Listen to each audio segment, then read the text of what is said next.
Good morning, folks. We had a busy week this week. We had a 4-day straight rally from Tuesday to Friday this week in the market. So we got a lot to talk about. We're going to be covering this rally, what happened there, some of the big players there. We're going to be talking a little bit about the bottom of the market. Is the bottom in? Have we seen a bottom yet? And are we going to start seeing some growth from here on out? And then at the very end of this video, I'm going to show you guys my buys from this past week. All right, I bought $1,000 worth of stocks. I'm going to show you guys what I bought, where I see them going, why I bought them. All right, so let's dive right into it. So starting off here, we saw a 4-day rally here, and we can even see this in the S&P, right? We're going to take a look. This bottom right here is on Monday, all right, and can bring that up to where we ended the day on Friday. All right, we see we went up 7%, a little over 7% in the S&P during this week, right? Monday was a little bit of a shaky day, but Tuesday came along, and from there we just saw almost straight growth from all major indices, all major sectors of the market. Everything was pretty much up for the whole rest of the week. Which granted, if you watched my most recent video, we don't really care about short-term gains, right? You know, I thought you just said that's not what we should be focusing on, right? But it is good to see when, you know, the stock market starts to make a little bit of a recovery, even if it might not be the final push or anything like that, or it's going to be straight growth from here on out. After the month that we've seen, especially this month, April, it's been great to see just a little bit of growth here and there, right? Any rally that we can take, you know, we can get, we'll take it, right? So we see that the S&P, 7% this week, which was not the biggest rally we've seen, but still huge news, right? Great to see that this week. So moving into some of the big movers this week and why we kind of saw what was happening happen this week, we're going to start off with Tesla. Now, if you guys haven't watched my video on Tesla, be sure to go watch my video. There'll be a link at the end of this video for it, and it's also down in the comments below. Make sure you go watch Tesla so you can understand really what we're talking about here and what's been going on with Tesla and Elon Musk as a whole and everything, okay? But the biggest reason, so Tesla released their earnings on Monday, okay? And I did a video covering Tesla's earnings, covering how they did, diving into the financials. It's an in-depth video, so if you're really interested in seeing what happened in Tesla, make sure you watch that video. But the biggest reason is that despite all of these poor numbers that were coming out for Tesla, right, you have an article like you see here where Musk is saying he's going to be spending less time in Washington and more time being a CEO. Now, previously, right, since he started with the Trump administration, it's been pretty much just laser focused on Doge, on the government, on the Trump administration, and he hasn't really been doing anything with Tesla. And part of that or if not all of it, is evident in the earnings report that Tesla just put out, right? But after that earnings report, Musk says on the conference call that he's going to be spending less time in Washington and more time being the CEO of Tesla, right? He says nowadays he's only planning to spend between 1 and 2 days in Washington working with Trump, working with the administration, and working on Doge, okay? Now, this is better news, right, than what he was, because previously he wasn't the CEO of Tesla. He was the director of Doge, and that was it. But now he's saying he's going to be spending more time with Tesla, and that got investors excited. It kind of helped them see past the truly abysmal, absolutely garbage numbers that Tesla just put out and kind of see a path forward for Tesla, right? Now, I talked about this in my other video, but this just isn't enough, right? You look at Musk, he's the CEO of Tesla, he has SpaceX, he has X, and Doge. And okay, he's cutting some days from Doge to go spend at Tesla. What about the rest of his companies, right? It's better news. It's not great news. Okay, I want to make sure that that's perfectly clear, is that while this little surge has been happening in Tesla this week because of Musk saying he's going to come back, it's temporary. Okay, we're not going to be seeing this type of growth in the stock price from Tesla going forward. Okay, you have to go back to the company itself. And having a CEO that's only there a couple days a week after earnings numbers that they just put out on Monday, that's not enough to turn this company around, right? even, investors just see a little bit of hope from Musk and Tesla skyrockets like we saw this week. Okay. But the amount of time that he's pledging to work with Tesla is not enough. It's not what a CEO should be doing, right? You can't have a CEO that's only there half the week, right? What other successful company currently or in the past ever has had a part-time CEO like this? Absolutely none. Absolutely none. You cannot have a successful company with the CEO, with your leader that's only there part of the time and focusing their energy elsewhere, majority of the time, because Tesla's only one of three major businesses that he's running. So that kind of goes into why we saw, yes, we saw Tesla go up.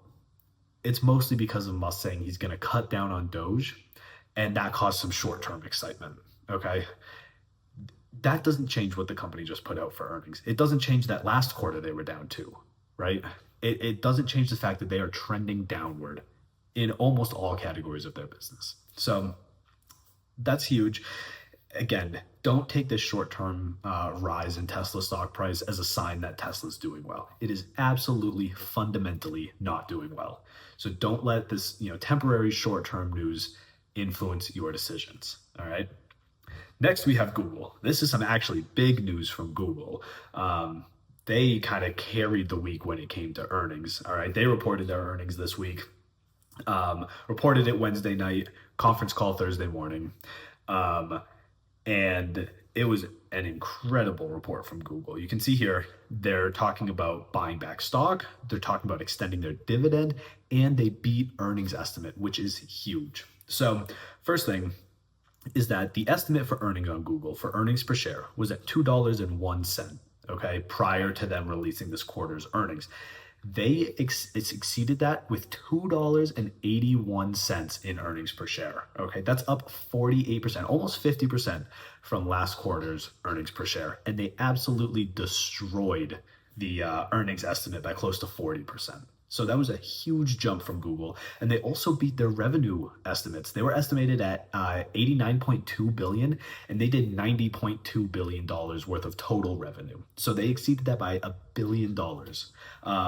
And these estimates are pretty good. They're coming from Zacks Estimates, which if you're unfamiliar with that, go check them out. But they basically estimate the earnings for revenue, EPS, everything for these companies. And then they offer a 1 through 5 rating, 1 being strong buy, 5 being strong sell, as to based on what's going to happen with this company, what should you be doing? They've been pretty reliable in the past, and Google just crushed their estimates, which is awesome to see. Now, second thing here is Alphabet, which is Google's parent company, is going to be buying back stock.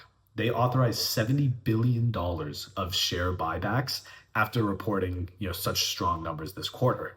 So what does that mean? That means that they're going to be buying back $70 billion worth of Google stock. And what that does is it raises the earnings per share of Google. Now, the earnings per share is a critical number when you're, focusing on the performance of a company, because that's what you need to base your decision making off of. Based on their earnings per share, you can multiply the earnings per share by the total number of shares, and that gives you the earnings of the company. And then for every company, there's a price to earnings ratio, which is basically, this company earns X amount, we'll say $100, right, total. If they're earning $100 total per year, how much are you willing to pay for that so that you get those $100 of earnings per year, right? So if you pay $1,000 for a company that's earning $100 a year in earnings, that has a 10 multiplier, right? So the price to earnings ratio is 10 because you're paying 10 times the earnings for the price of the company. So the earnings per share and the price per earnings ratio go hand in hand in determining the stock price. So by driving down the number of shares, by buying them back, they're increasing the earnings per share, which allows the overall value of their stock to increase. Now, again, this really isn't changing too much about the company's underlying financials, right? They're still bringing in the same amount. Their earnings are the same, right? But they're spending some of that money in capital expenditure to buy back shares, which inherently gives more value to the shareholder, right? So it's not changing their fundamental business model, but it's giving more value to the shareholder. So if you owned 1 share of Google and maybe that was worth 10% of the company, when they start buying back some shares, you still only own that one share, but now maybe your equity in the company is now up to 20%. That makes sense. So now you see that every share is worth more, right? Essentially, that's what happens when share buybacks happen. So that's huge, $70 billion worth of share buybacks. And then the last thing here is increasing their dividends, right? So through these share buybacks and everything, through their increased revenue and earnings per share, they're going to be increasing their dividends by 5%, which is all in all great news, right? This is an incredible stock. It just put up insane numbers, beat all estimates by a lot. They're buying back their shares, right? So increasing shareholder value, and then they're extending their dividend. This is incredible news for Google, and we see they pretty much carried the rest of this rally was with this earnings statement, okay? And it's not the first time we've seen, big tech coming in like this and really kind of turning around the sentiment in the market, turning around what the market's doing with such an incredible earnings report. So this was great news from Google. Now, going off of this, we also see Waymo, which, if you don't know, is a company that does pretty much driverless taxis, okay? And Google owns a substantial stake in Waymo. Not all of it, but a substantial stake, close to 80% of Waymo. And you see that they reported 250,000 paid taxi rides per week in the United States. So that's up from 200,000 in February, so an increase in 50,000 rides per week from February to March. And then they also opened up new operations in Austin, Texas, and then expanded their operations in San Francisco. Now, this is huge because the NHTSA just relaxed rules for autonomous vehicles, okay, and how they have to report crashes and everything like that. If we look here, the National Highway Traffic Safety Administration, they said on Thursday that they're going to be changing some of the regulations for self-driving cars, okay? Previously, they were really strict about this. They weren't really allowing too many self-driving cars, especially in taxis where people were paying for these rides. But they're going to be relaxing these restrictions, and they're going to be relaxing them even more for US-made self-driving cars. So this is huge for a company like Waymo, right? It's also pretty big for a company like Tesla. But you have to understand that Tesla's seeing some hard times right now, okay? And Waymo's not. Waymo's up right now. Waymo reported great numbers, which Google kind of highlighted in their report. But the other big thing about Waymo is that they are building partnerships with Uber, which is huge, okay? In Tesla's earnings call, Tesla and Elon Musk talked about how they hope to get to the point where Tesla's Cybercab is able to compete and be a major player in autonomous ride sharing, right? Waymo's already doing this. Waymo, first off, is already operating in big cities like Austin and San Francisco, and they're already building partnerships with Uber. That, coupled with the reduced regulations for these autonomous self-driving cars, this is putting Waymo so far ahead of Tesla. Tesla hasn't even started this yet. They said in their earnings call that this is something that they're hoping to get off the ground. Hoping to get off the ground, okay? This is huge for Waymo, and honestly, this is looking at Tesla, and if you're able to put these two together, that's not a good sign for Tesla. This is showing Waymo just increasing their lead on Tesla by so much with all of these new regulations, partnerships, everything. So this is pretty big for Waymo and Google, since there's such a large shareholder of Waymo. And really, it's not good for Tesla. But, again, the market really hasn't priced that in yet. They haven't really realized this yet. They're just still excited that Elon's going to be spending less time in Washington, right? So that pretty much covers what we saw this week with the major movers, Google, Tesla, and then this huge news on self-driving cars, right? That was really a big thing that came out this week. It really helped push Google even higher, right? And I think we're going to start to see Tesla kind of struggle a little bit. They're going to have to compete with Google. They're going to have to compete with Amazon, right? And Tesla's not used to that competition yet. You can see once competition started getting introduced for Tesla, that's when the trouble started, right? Once all these other car manufacturers started putting out EVs, that's when we really start to see Tesla struggle for the first time, really. And so now they're going to be competing with two of the biggest companies in the world for self-driving cars. I don't see it panning out for them. I don't see it going that far, but you never know. We'll have to keep an eye on all of this, all right? So next thing that we're going to talk about is, have we hit a bottom of the market yet, okay? We just saw a huge rally. Does that mean the bottom's over? There are a couple things we can look at and maybe try and answer this question. All right. The first, this is the AAII investor sentiment data. Okay. This comes out every week. And basically, as you can see, it shows here the percentages of the market that are bullish, neutral, and bearish. All right. Now, I really want to focus in on April 2nd. Now, we can look further. We see we had a pretty high number back here in February, right? End of February. But I really want to focus on April 2nd from Liberation Day. You can see that number from April 2nd was the highest it's been, for a long time, for a very long time, the highest it's been, okay?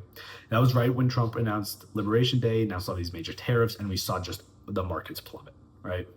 Now, as you can see, as the weeks have gone on through April, right, we went from almost 62% bearish to 59, 57, 55, 56-ish, right? So we can see a downward trend in the bearish market, right?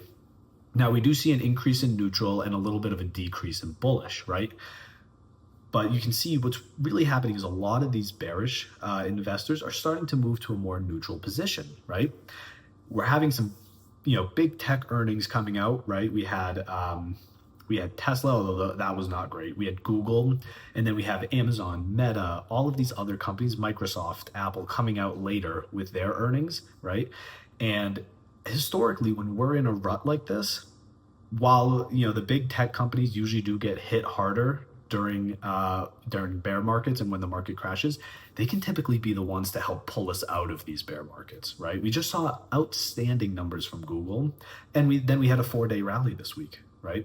So I'm not saying that we're out of the woods yet, but if the rest of these big tech companies like Amazon, Meta, Microsoft, Apple come in and they report strong numbers, right? That can be the key to really turning this sentiment around. People can see, oh wow, these big tech companies, they're doing pretty good, right?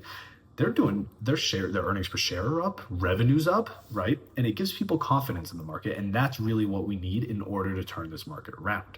Okay, so I also want to show you, this is the graph of the S&P 500 during the Great Financial Crisis. Okay, and there are some important things that I want to point out here, right?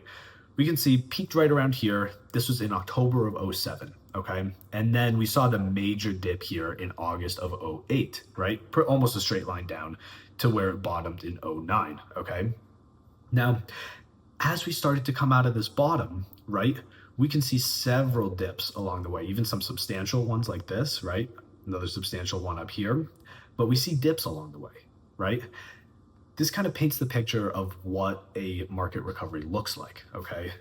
It's not a straight line up, okay? We don't get some news and then it's to the moon from there, okay? We see, investors and investor sentiment changing throughout the entire recovery of a crash, right? And so this is the stock market in April, okay? We see, this actually isn't even all of April yet. So we see right around here, right? This is April 2nd, and we see that major crash from Liberation Day, right? We had a little bit of a rally when the first fake news 90-day pause came out, and then we crashed right back down. And then this was the real 90-day pause. You can see we came back up, down, up. This was the crash at the end of last week, okay? And then you can see from there we're coming back up. So we are starting to see this pattern of, nothing quite hitting the lower lows, right? We're not creating any new lows here in the S&P alone. Some stocks may have seen lower lows in this past week, but in the S&P, we're seeing some pretty substantial growth here. So this could be a sign that the market has bottomed back here right around Liberation Day. Now, we're not going to know, right? But I think in terms of tariffs and in terms of the Trump situation, right, we're going to need to see another major news break in order to send this market lower than it was back here in the beginning of April, okay? The tariff situation, even Trump and Powell going back and forth, right, which was another major thing that contributed to this this rally this week. But even that news, right, the market is kind of getting a little more used to Trump now, right? It takes a little bit, right, as it does with everybody, but they're starting to get a little bit more used to him. They're starting to understand how he plays the game, and that a lot of the news statements that he puts out aren't having as big of an effect on the market as they were since Liberation Day.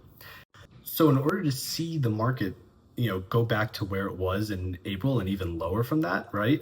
We're going to need to see a completely new event, right? We're going to have to either enter a recession, right? That's a big one, or some other, external factor is going to have to come into play here, like, China, something with their situation in Taiwan, right?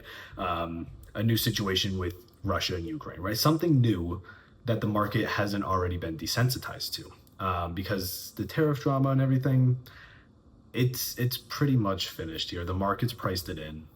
People are more accustomed to it now, right? So are we at the bottom? We could have potentially seen the bottom back in the beginning of April, right? It doesn't mean that the market isn't going to go, have some low points here and there, but I'm not sure that we're going to see a lower low than what we saw in April, solely related to the tariff and economic drama that's happening right now. Okay, so this leads me into the last thing in today's video. All right, what did I buy this week? So I put in $1,000. Okay, and you can see here I bought everything on Monday with one buy on Tuesday. Okay, so on Monday I bought 2 shares of Amazon at pretty much $166 a share. All right, I bought 1 share of HCA, which is a healthcare company, a major healthcare company in the United States based out of Nashville. 1 share for $317. Okay, 2 shares of AMD for $85. 2 shares of Micron, which talked about Micron a little bit in one of my past videos. 2 shares of them for $66. And then the rest of this was not any huge buys or anything, but 2 shares of AT&T, and then 1 share, whole $3 there on Fubo. Okay, so Amazon was a steal deal at $166 on Monday. Okay, we saw a dip on Monday. Okay, and $166 for Amazon is a great price. Same with HCA. I'm sure I'll do a video in the future about HCA. It's an incredible healthcare stock, consistently beating the S&P year after year after year. Great price at $317 here. AMD 85. A little high on that price, honestly, from where it was back in the beginning of April. And even when you look at things like its PE ratio and all of that, it's pretty high right now. But I think AMD is going to continue to do well for a very long time in the future. So at 85, I'm happy with that price. I went ahead and bought a couple shares. Micron is at an incredible valuation right now. Okay, under $70 for Micron is unbelievable. They are incredibly undervalued right now for what they are and how much they're earning, and especially how big they're going to be playing in the future of AI, coming up here. So great deal on Micron here. And then AT&T, just a solid dividend stock, right? I only had a little bit of money left over, just a solid dividend stock. Okay, so bought a couple more shares of that. And then Fubo, just a cheap stock that's probably going to be doing well in the future, especially if and when this Disney merger goes through with them, or excuse me, acquisition. So just picked up 1 share there for $3. So that's what I bought this week. It is not too late to go and make some of these purchases, right? Google, after the earnings that they just had, Google is still a great buy right now. Okay, Amazon's getting high, but it's still a good time to start a position in Amazon, right? If you don't know how to start a position, watch my previous video about how to get started investing. It talks about some great advice and a really great strategy called dollar cost averaging. Okay, it's a great time to start that for a lot of these big tech companies. Okay, so hopefully, you go out and you're able to see some success in the market this upcoming week, months, years, and everything. And if you see some good prices, definitely go ahead and buy them. Okay, like I said, there are tons and tons of stocks out there, even the big names, that are still at pretty good valuations, and you can still get for a pretty good price if you start that dollar cost averaging plan. Okay, so I'll see you guys in the next video. Make sure to check out some of my previous videos, the Tesla video, and then the beginning investor video, if you're looking for even more information. See you guys in the next one.